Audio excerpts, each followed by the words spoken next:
오늘로 출산 10일차가 된 새내기 엄마입니다. 지금 아기가 저녁 먹고 코 자고 있어요. 지금 시간이 저녁 6시 37분인데 보통 한 저녁 7시 반 이 정도 되면은 그때부터 잘 안 자려고 하더라고요. 아기들은 왜 밤에 잠을 잘 안 자는 걸까요? 저는 지금 조리원을 가지 않고 집에서 산후조리 중인데, 이제 제가 조리원 가지 않는다고 했더니 제 친구들이 다 너 진짜 큰일 난다, 진짜 밤에 잠 못 잔다, 조리원에서 그래도 2주라도 푹 쉬고 나와야지 너 몸 상한다 막 이랬거든요. 그래도 산후도우미 선생님도 부르고 하는데 뭐 내가 몸이 크게 축날 일이 뭐가 있겠어 라고 생각을 했는데, 제가 지금 모유수유를 계속 하려고 하다 보니까 새벽에 잠 안 자는 아기 때문에 잠을 못 자서 진짜 좀 힘들긴 하더라고요. 한 3일차? 그러니까 집에 와서 3일차 정도까지는 좀 힘에 부쳤어요. 근데 인간이 또 상황에 적응해 가는 동물이다 보니까 하다 보니까 또 그냥 그래, 네가 이 시간엔 일어날 때가 됐지, 이때부터 안 자지 하면서 이제 그냥 받아들여지게 되고, 또 저희 아기가 좀 이게 손 탔다고 다들 표현을 하시는데, 그래서 그런지 낮에는 안 그러거든요. 근데 밤에는 1시간 정도 안아주고 있어야 품 안에서 잠들고, 그리고 침대에 다시 내려놓으면 깨고 막 이런 상황이에요. 왜 그런지는 저도 잘 모르겠어요.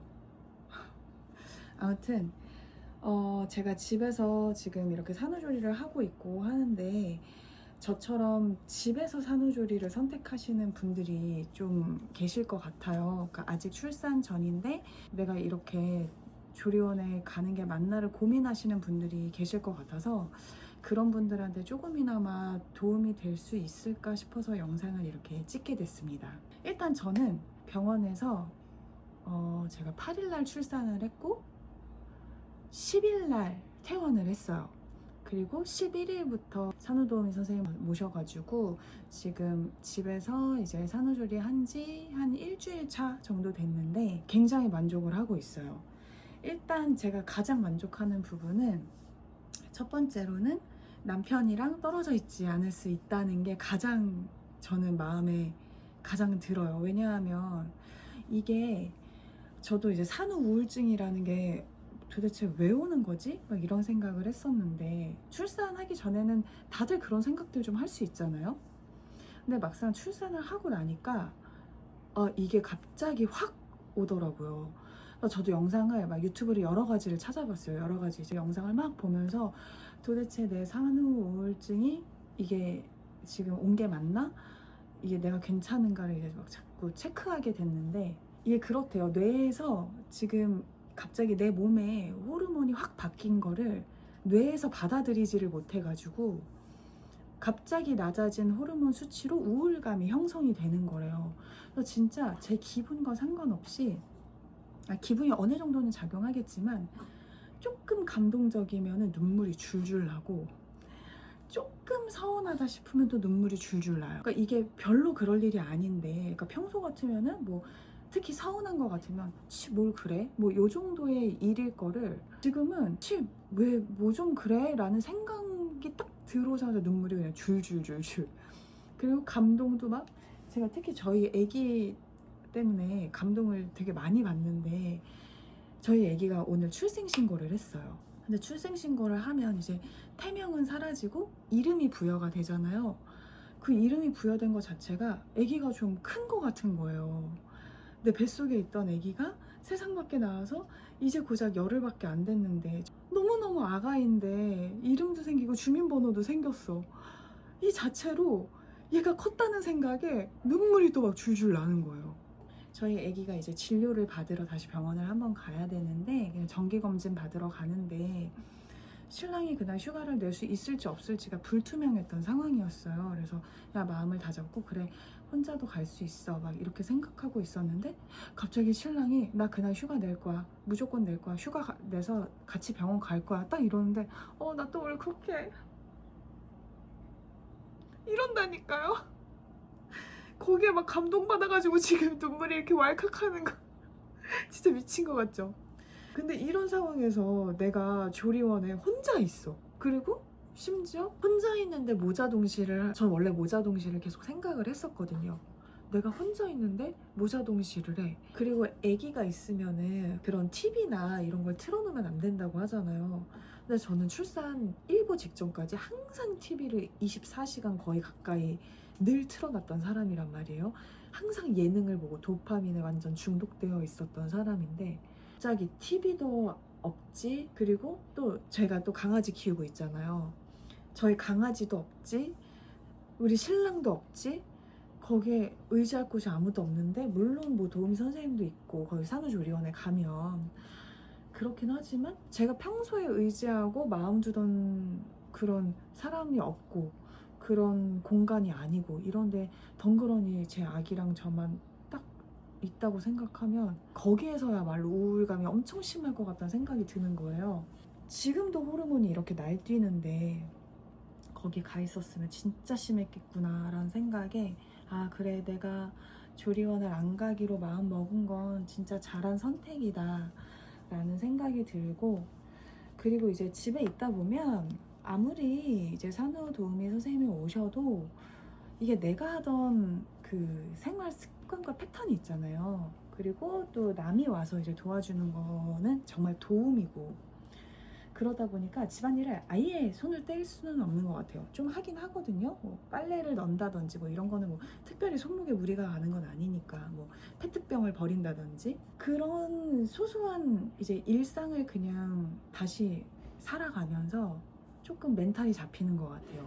그냥 어차피 이제부터 제가 계속 해야 될 일이고, 아기가 이제 점점 크면 뭐 이유식도 해야 되고 앞으로 처해지는 상황들이 많잖아요. 일단 조금씩이라도 내가 할 수 있는 것들을 해나간다는 것 자체가, 아 내가 그래도 예전보다는 좀 더 부지런해지고 있구나, 내가 엄마로서의 역할을 조금씩 수행해 나가고 있구나, 뭐 이런 생각을 들게 만들기도 하고. 진짜 출산할 때까지는 사람들이 막 그런 얘기 한단 말이에요. 야 너 욕창 생길 때까지 그냥 누워만 있어, 아무것도 하지 마.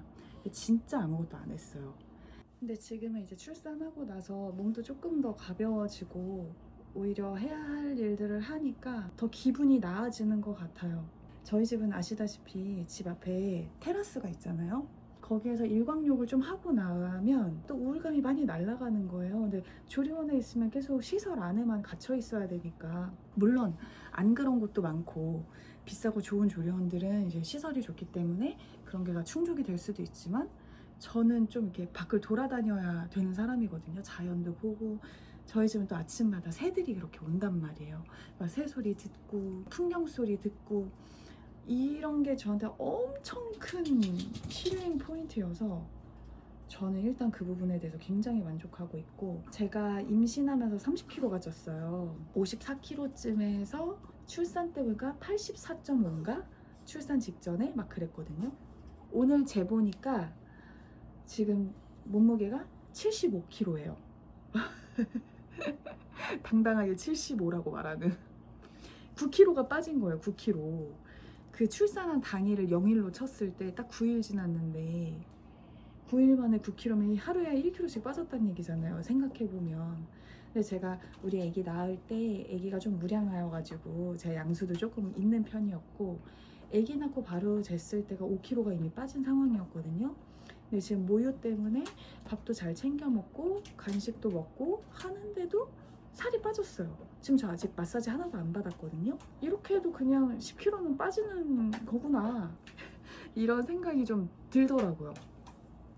그리고 또 도우미 선생님께서 워낙 음식을 잘해주세요. 산모니까 저 잘 나와야 된다고 미역국을 이제 또 계속 끓여주시고, 질릴까봐 이제 뭐 된장국이나 이런 것도 또 번갈아 가면서 끓여주시고, 나물도 진짜 많이 해주시고, 이래서 저는 집에서 산후조리하는 거에 굉장히 만족도가 높습니다. 또 이제 저는 노산이었고 또 과체중이었고 이랬는데, 집에서 산후조리하면 너무 힘들지 않을까, 너무 막 뼈 이런 데가 다 삭신이 너무 쑤시지 않을까, 이런 생각들을 이제 많이 했었는데, 막상 실제로 해보니까 손목은 좀 나가요.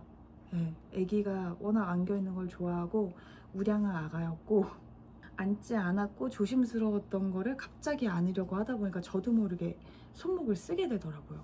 그래서 손목은 좀 나간 것 같은데 이것도 이제 빠른 시일 내에 이제 치료를 다녀야겠죠. 근데 그거 제외하고는 사실 불편한 게 하나도 없어요. 좌욕도 집에서 충분히 할 수 있게끔 좌욕기를 판매를 하고 있고 쿠팡에서 샀거든요. 쑥 좌훈 팩? 그게 같이 들은 거 9,600원이었나? 그래서 저 하루에 뭐 3번, 4번 이렇게 좌욕하면서 그러면서 지내고 있어요. 아무튼 이 산후조리원에 갈지 말지를 고민하시는 분들이 계시다면 제 영상이 좀 도움이 됐으면 하고요. 궁금하신 거 있으면 댓글로 남겨주시면은 제가 거기에 대해서 제가 경험하고 아는 한도 내에서, 물론 이게 사람 바이 사람이라 다 다르겠지만 아는 한도 내에서는 제가 좀 정보 전달을 해드리도록 하겠습니다. 아, 그리고 제일 중요한 거, 제가 맨날 TV를 틀어놓다가 이제 TV를 못 보니까 아기와 단둘이 있는 적막감이 진짜 미쳐버릴 것 같은 거예요. 갑자기 확 외로워진다고 해야 되나? 그런 느낌이 막 밀려오더라고요. 그래서 제가 선택을 한 건, 저는 지금 그 KBS 클래식 FM을 틀어놓고 있습니다. 라디오를 틀어놓으니까 음악도 들리고 사람 소리도 들리고 뭐 사연 얘기도 듣고 이러다 보니까 괜찮아요. 할만해요. TV 없어도 지낼만 하더라고요. 아무튼 이건 저의 요즘 제가 깨달은 최근의 꿀팁입니다. 좀 제 영상이 도움이 되셨기를 바라고요. 제가 집에서 조리하면서 요것저것 하는 것들 좀 간간히 찍어서 올리고 저희 애기랑 또 어떻게 지내는지도 좀 상황을 찍어서 올려볼게요. 다음에는 제 출산 썰을 또 한번 좀 풀어보도록 하겠습니다. 그럼 오늘도 좋은 저녁 보내시고요. 다음에 또 만나요.